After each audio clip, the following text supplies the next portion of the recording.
entitled Expansion and Institution. So we're going to talk a little bit about the pieces and the elements of the movement that made it go from a frontier, lay-led experiment, I suppose, or call, to something that actually moved through various institutions and journals and societies and groups of people that were actually organized and fashioned to get some things done, which of course, as you might imagine, was not without its conflict. So the years we're covering is the mid to late 19th century. I have a lot of different pictures, and I haven't just picked stock photos. They're actually all original scans of journals we've had, devotionals, documents, things that would circulate. I've tried to find all the photos of the various figures that I'm going to be talking a little bit about today, so you can just kind of get a better feel. So before we begin some of the new material, I just want to do a recap on some of what Dr. Green talked about last week. So we know our founders, Barton Stone and Thomas and his son Alexander Campbell. So Stone, whose leadership during the 1801 Cane Ridge Revival in Kentucky actually catalyzed and catapulted the movement that we know today as the Disciples of Christ, which ultimately was built on the foundation of Christian unity and scriptural authority.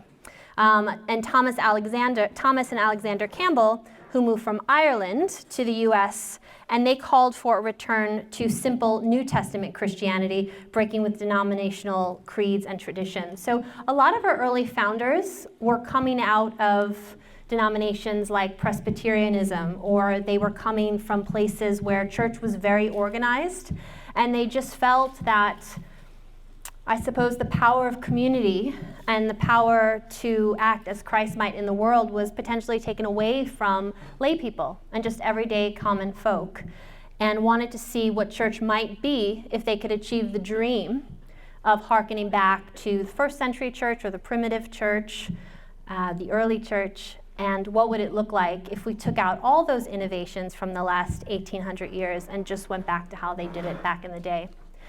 Part of this was out of necessity, because at this point the U.S. is still very much a frontier expansion. And so as people are moving west, you just didn't have the ordained formal clergy to meet them out on the western trails. And so the question was, what do we do about this? We don't have churches built for this. We don't have paid clergy. We don't even have trained clergy. So how can we still have church as America continues to grow? And how do we regain some form of this pure understanding of what Christ called us? So that's sort of where we're at the moment.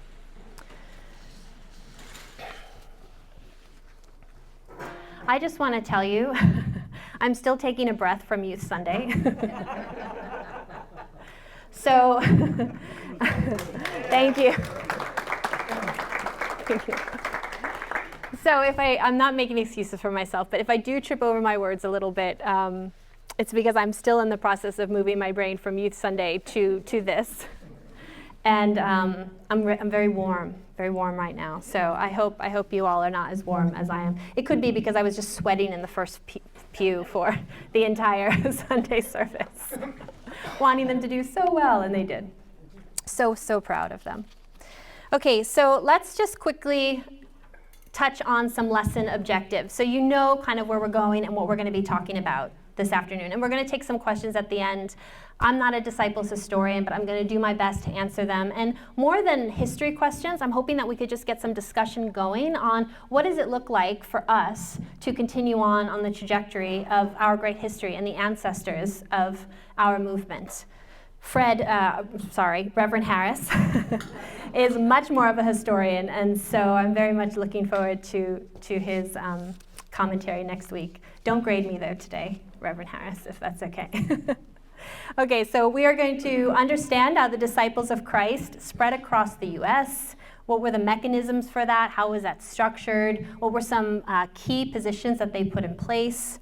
How did they strategize and think tank about that kind of thing. We're going to explore the beginnings of the organizational structures that by the time we get to the early 1900s, which Reverend Harris will start to cover next week, we really see the movement start to have some real cohesiveness to it.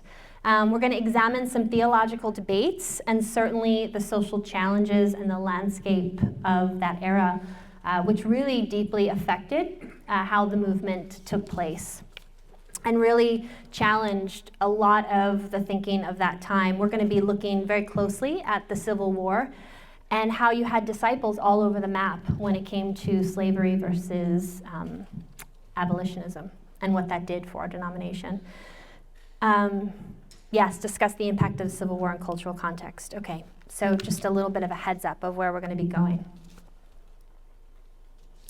So we know that the growth of our movement was so rapid because it was driven by revivals, it was driven by camp meetings and missionary work. Okay, the frontier expansion really opened up new opportunities. And it opened up new opportunities of engaging God, of engaging ministry, and how ministry was done, right? We're moving from a non-hierarchical model, potentially not trained clergy, and not really always even in church buildings, to what we see happening in the beginning with the DOC. So a lot of that had to do, of course, with the growth of the American frontier. So I just want to carve out this little bit of setting for you. This is a little bit of what Joel covered last week and a little bit into my time frame.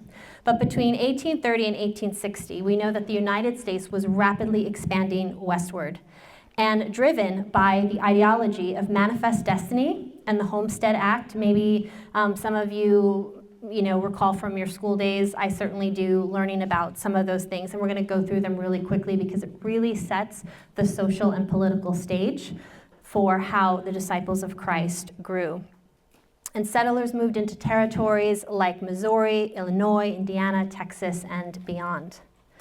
So manifest destiny and the Homestead Act encouraged migration west. So just a quick bit about manifest destiny. It was this 19th century belief that moving west in North America was a God-ordained privilege, was a God-ordained call. So this was our destiny, we were manifesting it, and it was going to happen at any cost. This phrase was coined in 1845 by a journalist named John O'Sullivan, who wrote that the U.S. had a God-given right to spread, quote unquote, the great experiment of liberty.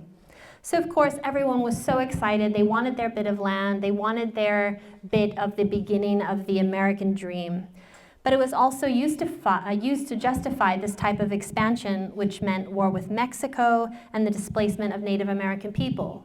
So there was a lot of probably ethical tension and ethical challenges for believers and Christians. In terms of its impact on religion, many Christians saw westward expansion as a mission field.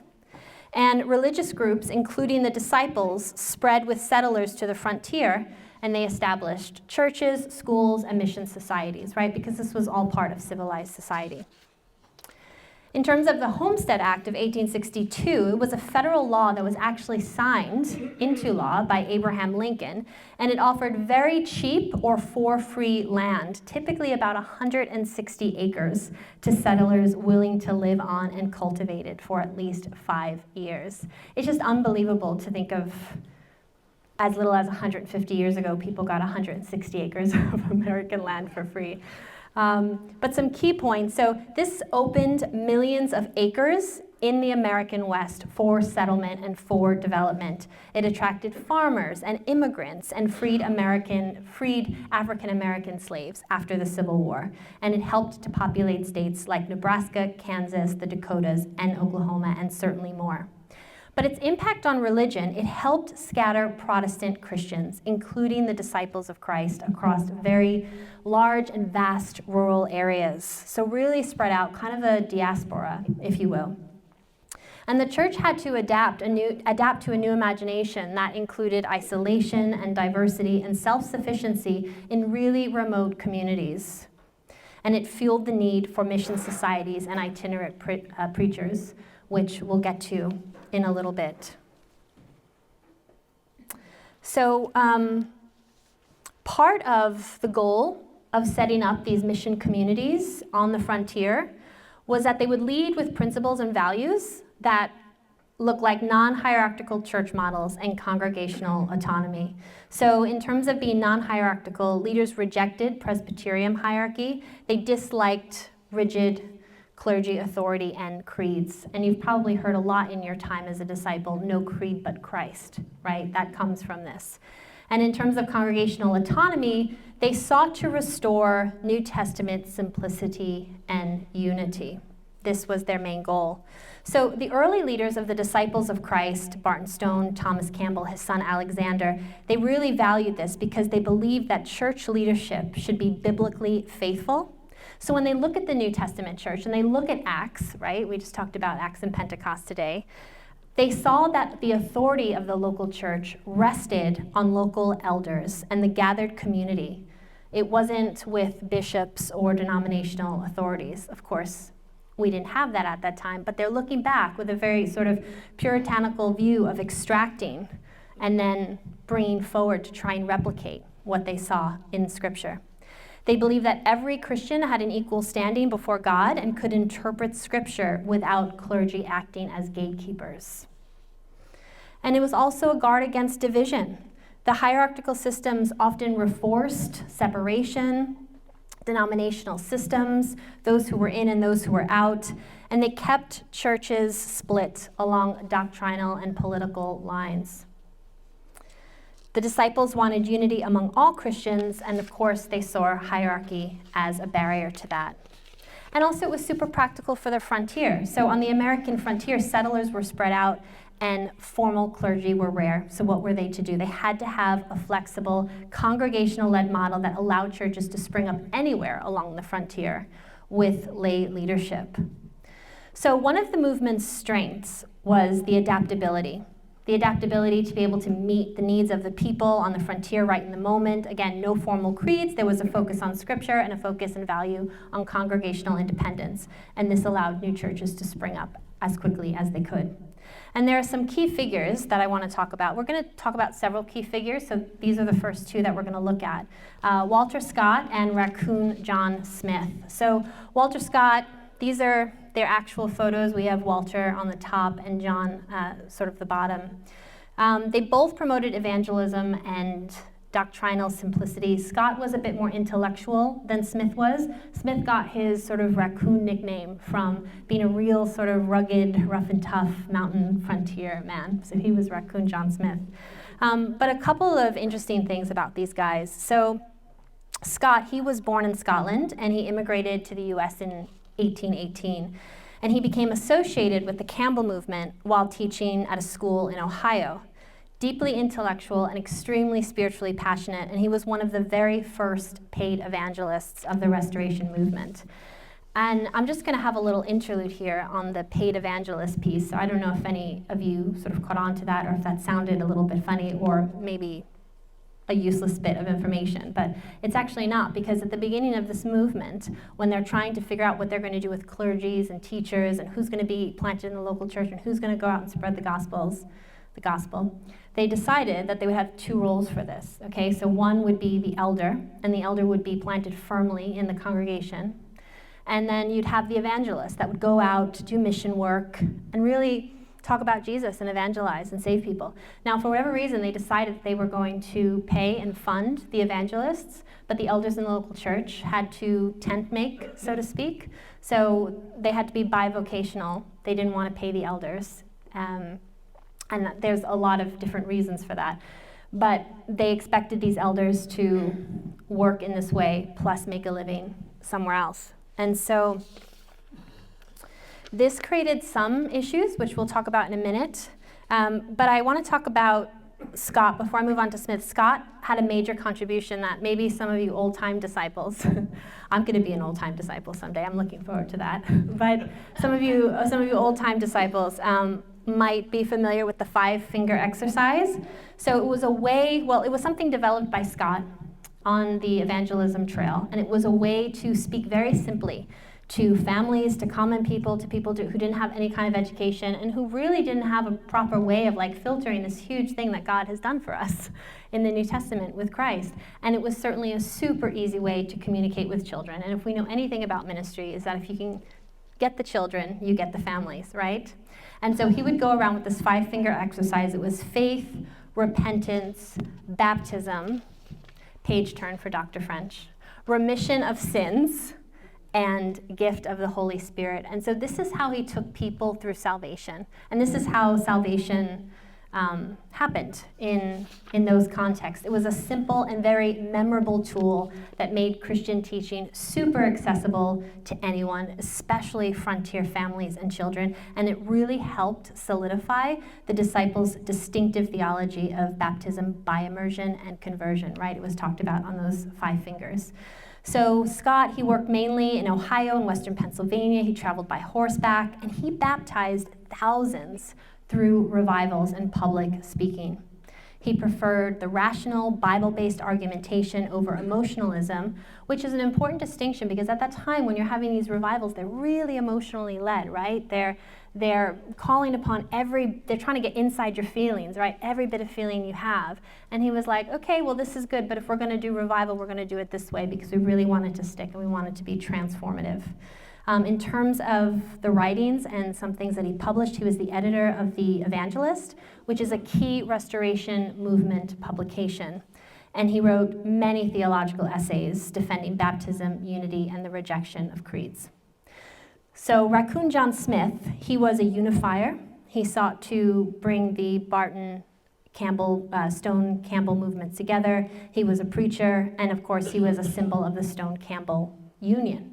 So his background was he was born in eastern Tennessee and he was raised on the frontier. So he didn't just come to the frontier, but he was raised on it. And again, he was nicknamed Raccoon due to his backwoods demeanor and storytelling style. Originally, he was a Baptist, but he left due to disagreements over creeds and Calvinist doctrine. And if any of you are familiar with Calvinism, you know that they're all about predestination and pre-election and all of that. So some of his major contributions, Smith was the chief representative of the Campbell movement in Kentucky. He met with Stone in Lexington in 1832, where the two groups merged into one unified body. So that handshaking moment, that was important. And this became the backbone of the disciples of Christ. And I believe it is memorialized in a stained glass window at one of our historical sites.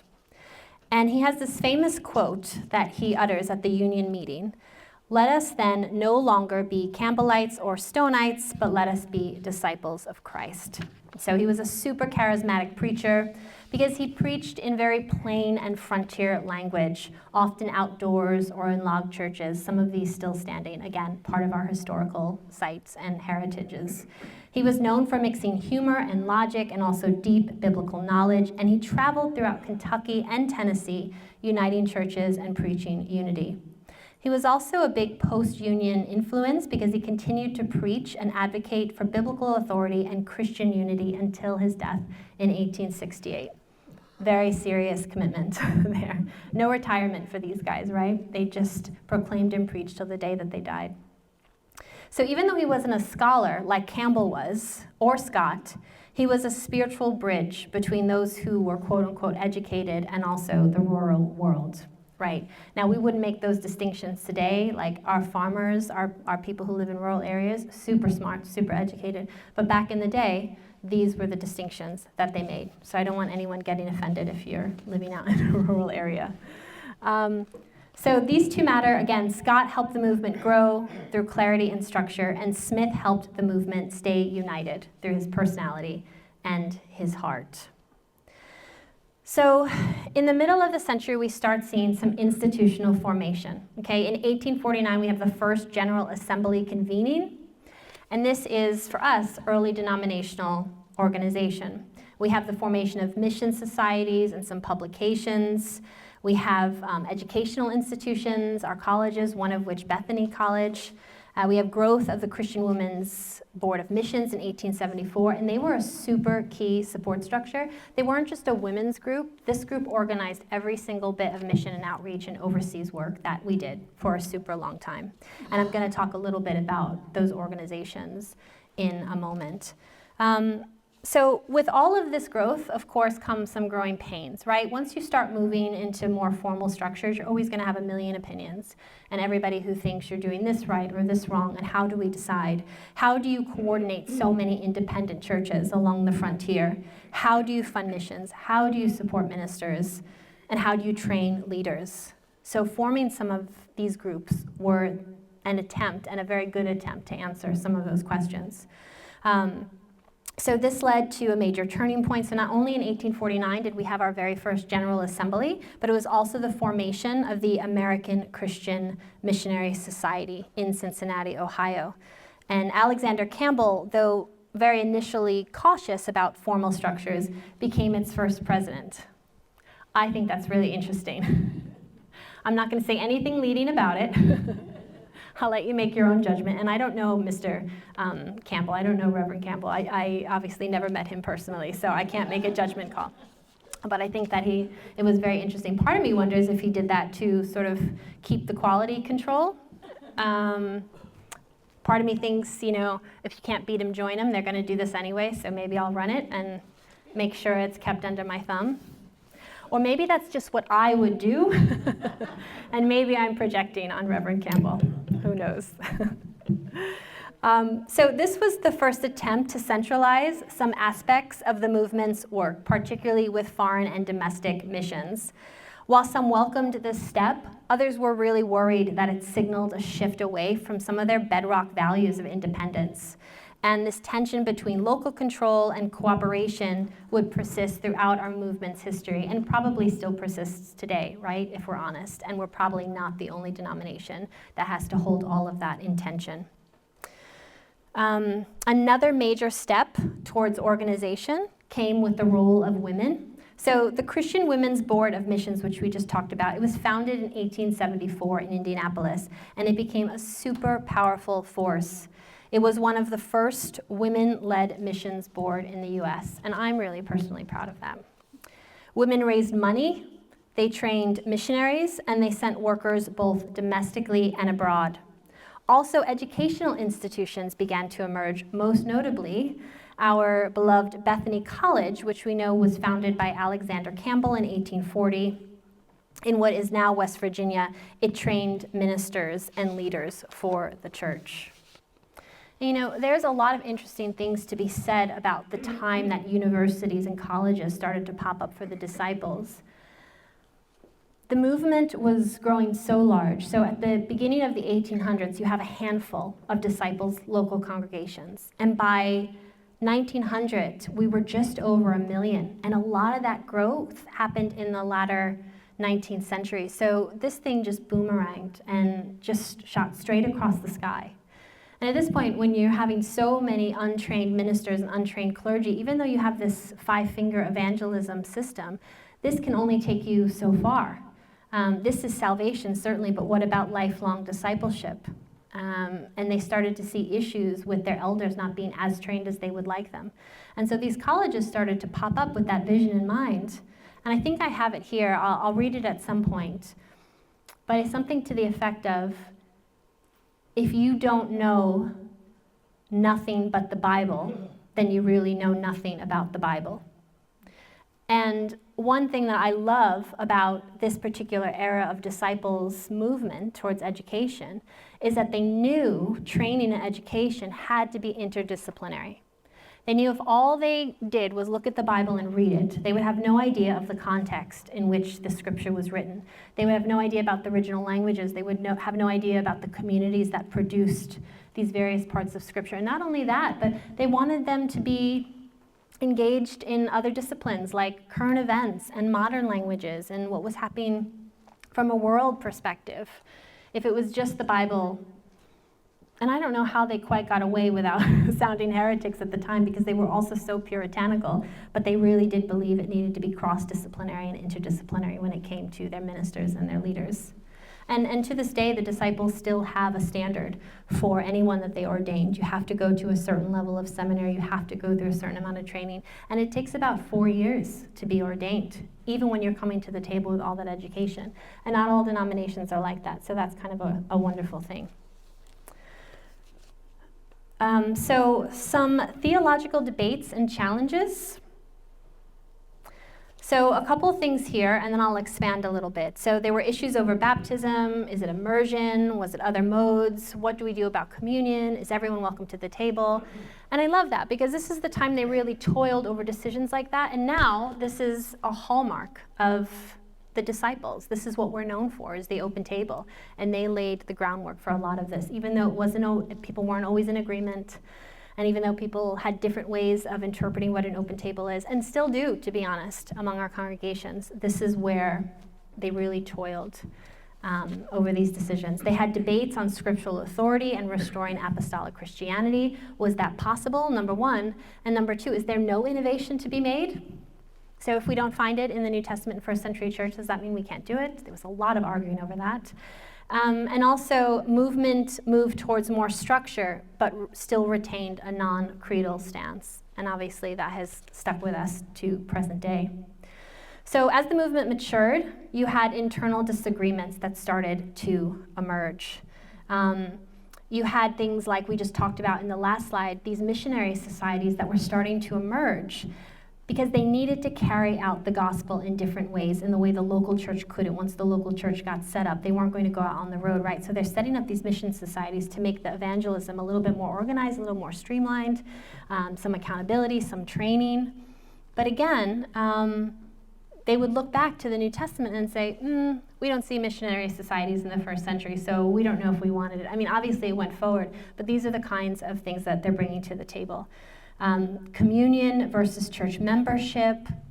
You know, you had a lot of questions of, okay, well, if church is like a house and communion's like a meal you serve a guest, well, I'm happy to serve a guest to any meal, but I don't want to live with just anybody, right? So all of these really interesting, you know, the categories of, well, are you permitted? Are we permitting you? Are we just tolerating you at the table? Or are you actually being invited with a really passionate and radical sense of hospitality? You know, sometimes we look back at history with such objectivity and we just read a history book and we just take for granted what happened. But people actually sat, blood, sweat, and tears, you know, for days and months and years, and really theologically toiled over some of these issues that they were super passionate about. And as we get into Reverend Harris's bit next week, we'll see how our denomination starts to split a little bit. You had issues of music in worship. Again, the introduction of musical instruments caused really deep controversy because they felt that music was not an authorized innovation that was found in the New Testament. So, issue of being limited due to the first century and primitive church. And it's kind of a weird thing, because when we think about this, it's like, well, of course we need to take it further. Of course we need to be the next chapter in that story. But then you're also trying to retain fundamental values that we see happening in the first century. But then, of course, you have these people being like, well, first century Israel-Palestine, you know, Jews from the wrong side of the tracks, a Messiah that got himself killed and then resurrected, and then, you know, churches in Asia Minor, martyrs. And Christianity was also illegal. So, you know, totally different contexts. And so what is it like to be puritanical about that kind of thing and somehow bring it into the 19th century? And as you could imagine, a lot of tension. Some people thought this was a very easy task, very one-dimensional. For myself, it seems anything but one-dimensional. But this was some of the conversations they were having that were super important. One thing that we probably have heard a lot about in terms of our heritage, and Alexander Campbell in particular, emphasized in faith, we have to have unity. In opinions, we can have liberty.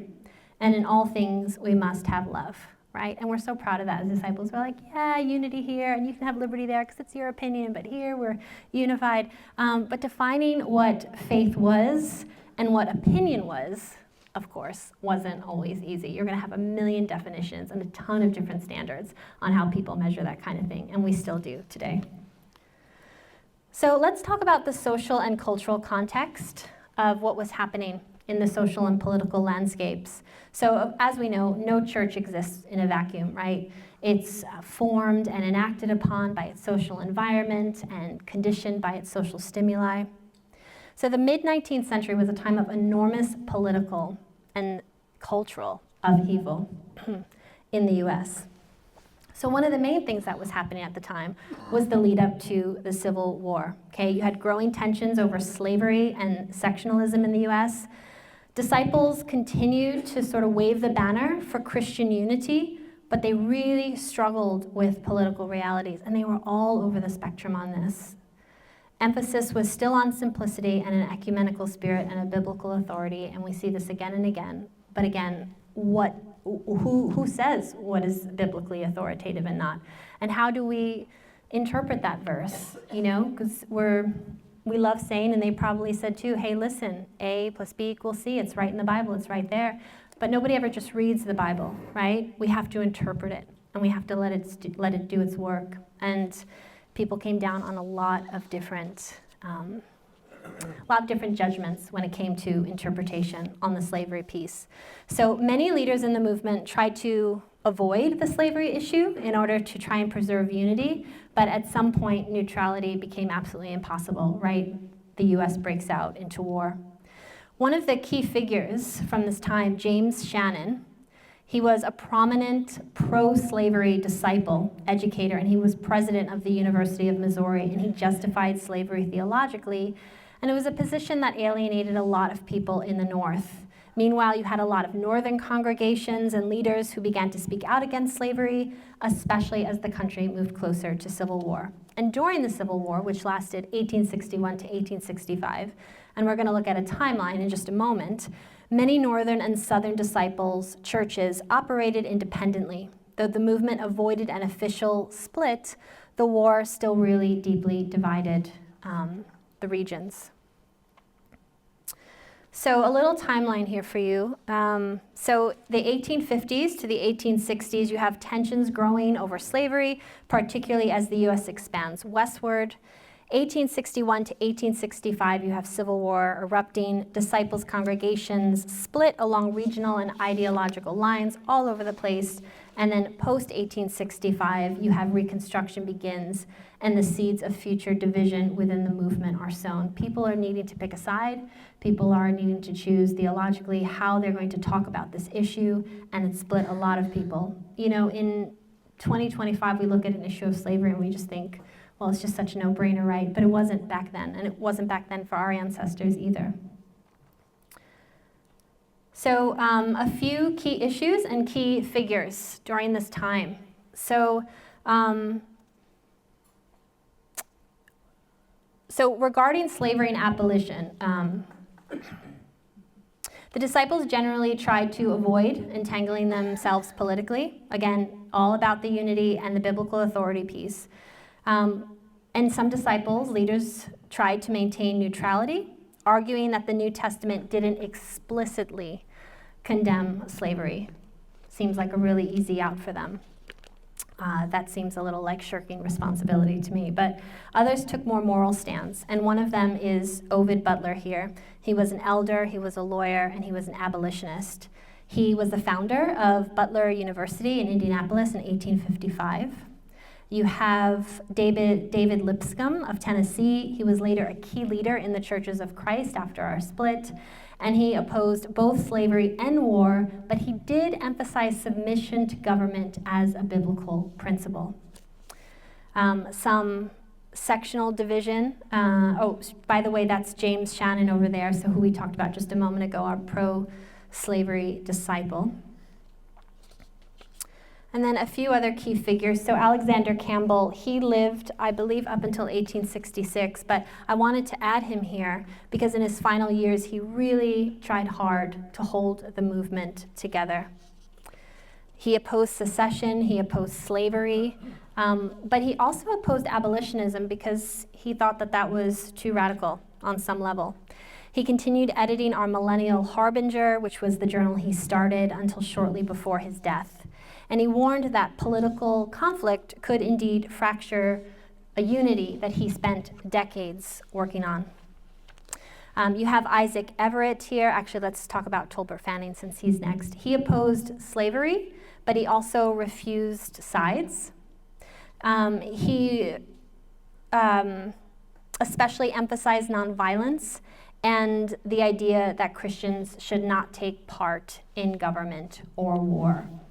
And that's a tough stance to take, because you're opposing something that is government and politically inflicted, but then you're also telling people that they shouldn't get involved here. I bet if it affected him, he would maybe want to get involved. And then you have Isaac Everett. He was a northern leader, and he was editor of the Christian Standard, which began in 1866, and he actually championed moderate views. So again, we have the Christian unity and a clear distinction between spiritual mission and political activism. He saw them as two different things. He helped shape post-war Northern Disciples' identity. He pushed for more structure and organization, like the General Christian Missionary Convention. And just a few more notable figures that I don't have pictures here for. One of our presidents, James Garfield, he was our 20th president of the US. He was assassinated, but he was a Disciples of Christ man himself. He was actually assassinated by a delusional office seeker at a train station in Baltimore. And then someone named Robert Richardson, which would have been a second-generation disciple. He wrote our first devotional in 1872, which is actually still in print today. And Dr. Brooks actually gave me a copy. He has quite a few copies of this. And this is like a real flex for us, that our very first devotional as disciples is actually still in print today. So that's really kind of cool. But the interesting thing, again, somehow this was controversial, right? Because it was outside of Scripture. We didn't do creeds, Scripture only, and this kind of sits somewhere in between those. And again, this would have been an innovation, an iteration, something else, something different, something more than what we see in the New Testament. So that was really highly controversial, but it made it, and it's still in print today. So let's see. So some institutional outcomes. We'll wait to go to that slide. So more organized structures post-Civil War. The war really exposed the weaknesses of a loose and non-hierarchical model. It was probably fine in the beginning when we only had a handful of churches and we were evangelizing and everybody was saying yes to Jesus and thousands of people were getting saved. But then the war really changed everything for everyone. And I'm sure we can look back in some of our recent history and look at moments on our historical timeline that say, oh, that changed everything for everyone, or that changed everything for everyone. Sorry, I need to stand closer to the mic so you can hear me. So some of the post-war effects on our denomination: mission work stalled, publications struggled with divided readership, right? Because now you have people with opinions of post-war outcomes all over the map. After the war, many northern churches pushed for stronger institutions.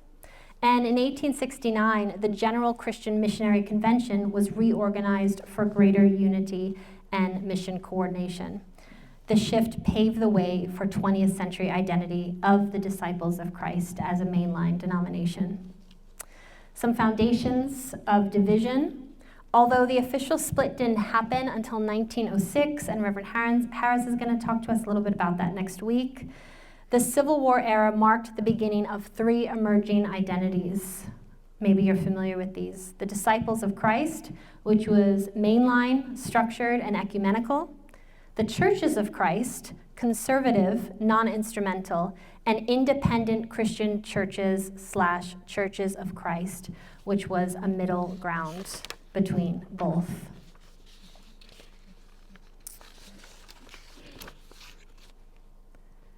So a couple of things about post-war institutionalization. And these are actually real scans that I was able to take off the Historical Society of some of these publications that were produced from these societies. So in 1869, we talked about this. You have the GCMC, Reorganization of General Christian Missionary Convention. The 1870s through the 1880s, you have increased coordination of mission and educational efforts. And then in 1889, you have the founding of Christian Theological Seminary, Foundations for Future Denominational Identity and Structure. So I have a few more notes here, but I'm trying to figure out what I want to really sort of begin my end with.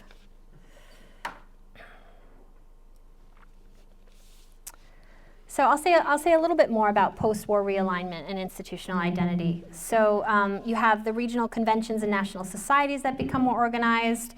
You have the missions education and the publishing that was expanded, but still a lot of people clung tightly to the principles of congregational autonomy. The tension between being a unified body and a loose fellowship became a defining feature of the disciples' identity. And by the end of the 19th century, the seeds of future divisions, such as the eventual separation of the churches of Christ, had already been planted. As you can see, there are so many wonderful things that came out of this era for our denominational groups. There were a lot of really hard things, right? Nobody likes to look back and say, oh, like that founding figure of first or second generation was pro-slavery theologically, or they were an abolitionist, but they didn't want to stand up for what they believed in. And I think if you were part of any Christian organization during a Civil War era, everyone has the same story, right? It touched all denominations if you had any kind of structure at that time. So I also want to say, in closing, that this time in our history, especially 1875 to 1900, is also known as a Renaissance moment for disciples. And I think that's something to be really proud of.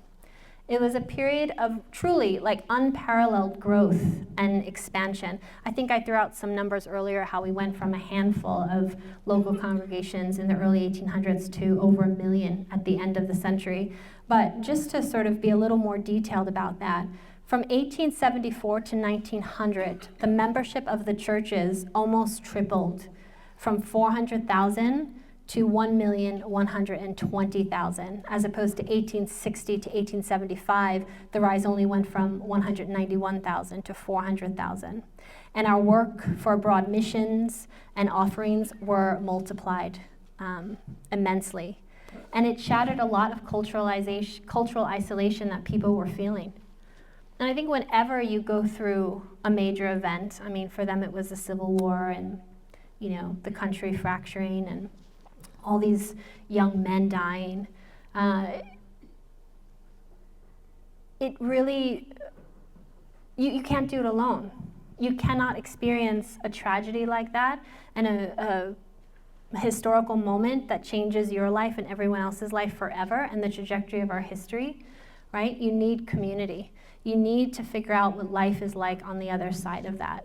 And I think that's part of why we had so much growth post-war, because people just wanted to get involved. They just wanted to belong, right? They wanted to build a new life in America together. So while we had a lot of growth and also a lot of complexity, from the revival meetings that we saw in Kentucky to organized mission societies in Ohio and in Indiana, this movement really did well at rapidly adapting to the changing American landscape. And that is something to be proud of, it's something to celebrate. And it's also okay to look back and say, yeah, it wasn't perfect. But it never lost its core commitments, which is Christian unity, biblical authority, and congregational freedom. And even though those are 3 pillars that we still experience and celebrate in our denomination today throughout North America. So as we reflect on this period, we see a church really wrestling with how to stay true to its founding principles while responding to just such an incredibly fast changing world, not unlike all of us today, I think. So I think that's the end of what I want to say to you, and I think I'd like to move to a few discussion questions, if everyone's okay with that. Yeah? These are just some questions that I sort of came up with to get us going, but maybe you have some of your own questions that you want to throw out. I'll just read these. So how did expansion shape the disciples' identity? What challenges did the Civil War pose to the church? How did institutionalization affect congregational autonomy? And what lessons can we draw for the church today? And I think that fourth question is maybe the most important. So yeah, who wants to get us going here? And we're not rigid, we're not stuck to these questions. So if you simply have a thought, or you had an aha moment, or you learned something that you thought was interesting that you want to share, we're up for that too.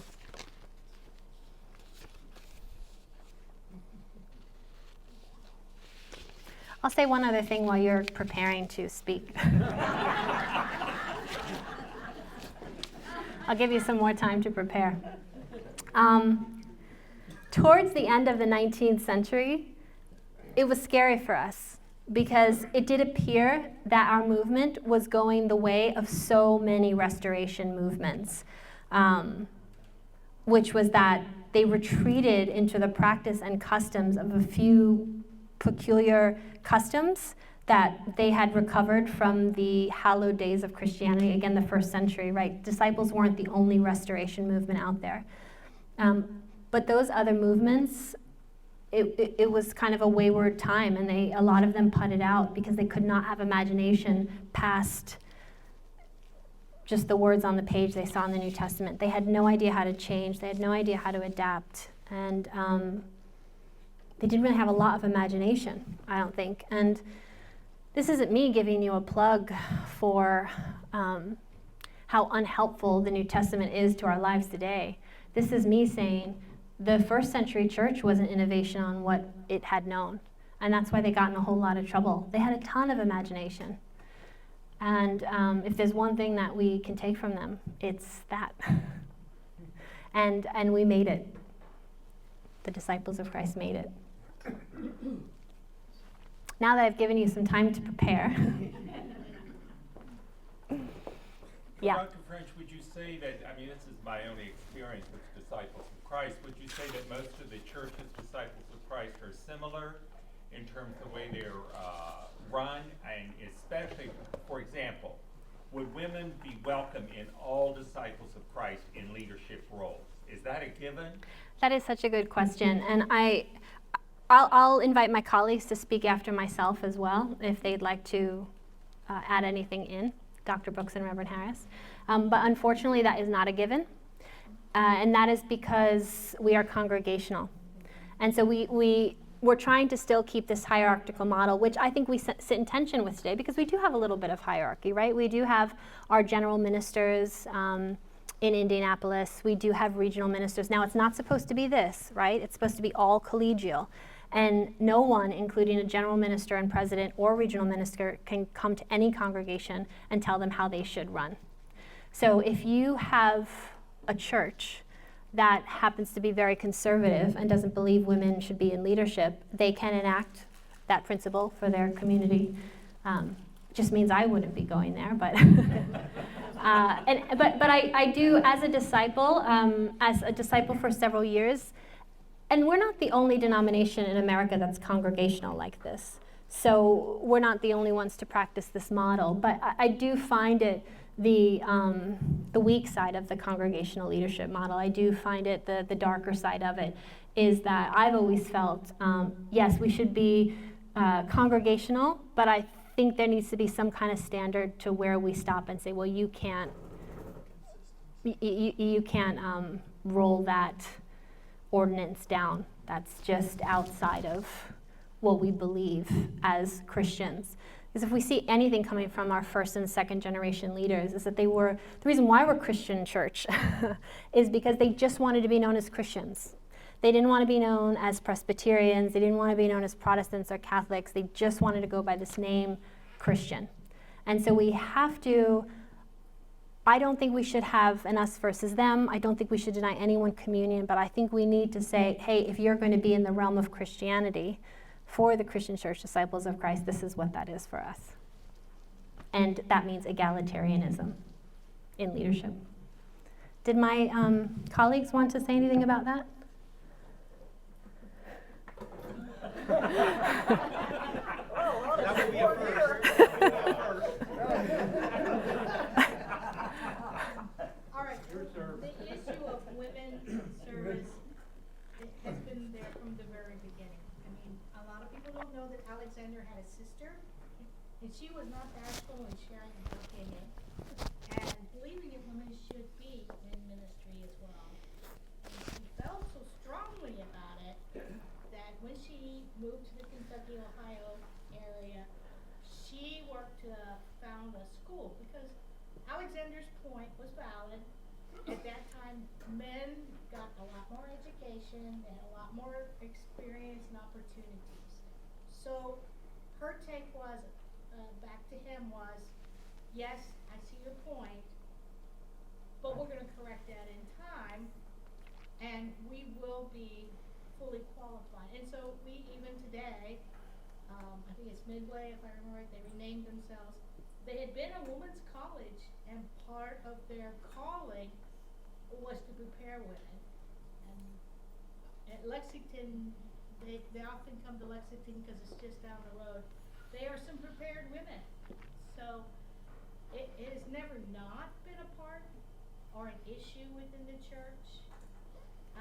It's just one of those things where sometimes things have to gradually work their way in. You know, our understanding as a society about the roles of women had to move forward. So there's not an instant answer. And are there churches out there that don't have women in positions of authority? Well, I've never encountered one, and I've been committed. Sometimes what we call in the military, there's direct authority and indirect authority. So if men want to think they're in charge, that's okay. Key word there is think.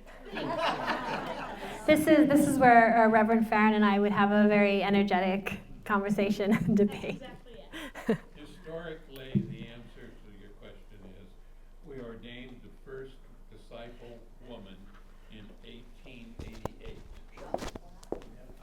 Wait, hold on, Reverend Harris. Let me get you in the mic. I should have brought this to you too, TJ. It's for our recording. Historically, we ordeined the first disciple woman in 1888. Her name was Clara Hale Babcock, and but disciples had places for women from, as TJ suggested, from the very outset. But as the whole culture of America and the world was that women did not have leadership places. You got to remember that we didn't let the women vote until 1919. So the church was a little bit ahead on that issue from others. But I think the point that Dr. French was making is very accurate, and that is that over time, the role of women in the church has transformed, and we have gotten more and more open to women in leadership roles. That's true of this congregation, because we can recognize the first elder of this church, who was a woman, which I can't remember what it was here, but in my church it was not until 1985 that a woman could be an elder. And still in that little church, women could not be deacons, and that was true here until quite recently. So it's been a gradual shift. But women, it's not like the Episcopal Church, who waited till 1970s to let women in. There was a wonderful program on PBS this spring about the women who pioneered in Philadelphia the effort to become ordained clergy in the Episcopal Church and the conflict that occurred. This own congregation, when we hired our first woman associate in what was her name? Liz Lambert. There were people who were upset and left the church because we hired a woman as an associate minister. And disciple churches today, we have a lot more women going into ministry, so there's going to be a whole lot more women in charge of churches in the future. But churches are still congregational in that you vote on who you're going to get to be your minister.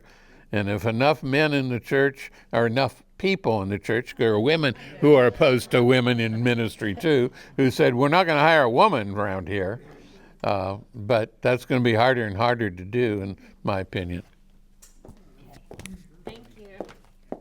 You and your other thoughts. Did anybody else want to speak? Yeah. I have another question. Let's get you in the mic here for our recording. I want that.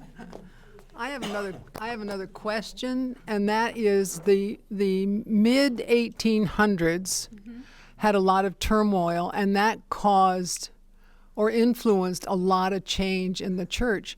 So there's a lot of turmoil going on right now. Yeah. And so is that going to cause more changes, and what kinds of changes? Thank you. Yeah. I think, let me get to the mic here. In terms of sort of the mirror image of their turmoil and ours, I mean, obviously the issues are different. It's hard to say what those changes will be, but I think we need to make them, and I think everybody knows that we need to make them.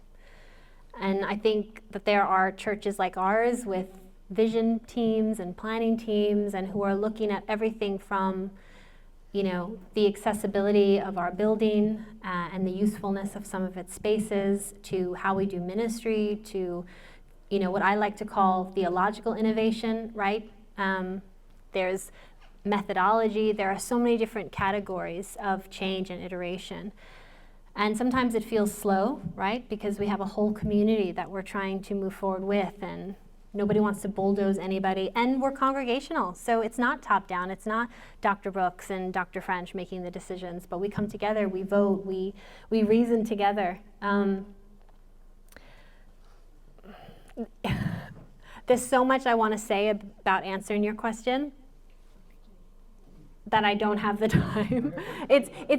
To be honest, and this is not a cop-out, but it's like we could teach a class on what the future might hold for the Big C church, right? The Western church, the churches in America, North American church, disciples churches. But the truth is that we have to always keep our finger on the pulse of changing societies. Because even simple things like, if you build it, they will come, like that's not a working strategy anymore. What is it, how are not only like our social landscapes changing, but how are the needs changing? What people needed 20 years ago from the church, even 10 years ago, is totally different what they need now. And that need is going to continue to change and transform faster and faster. You know, some of these changes took decades. I think some of our changes are only going to take a few years. And it means that we have to be vigilant and passionate and remember what we value, which is people and community and moving together and doing life in faith. And we have to constantly ask ourselves the questions as a community of, are we meeting the needs that are out there? Are we doing the work to identify the needs that are out there, and then building something that will meet those needs, and then doing that whole process again, maybe next year, identifying new needs, building something new to meet those needs. So it's a wide discussion, it's a big discussion, but I think asking questions like this is the first part of a lot of that work.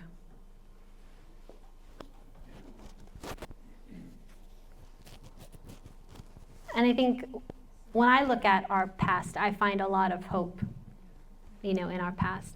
I don't think we have crystallized anything. I think we have done the work to be like, yeah, is our table still open? Good.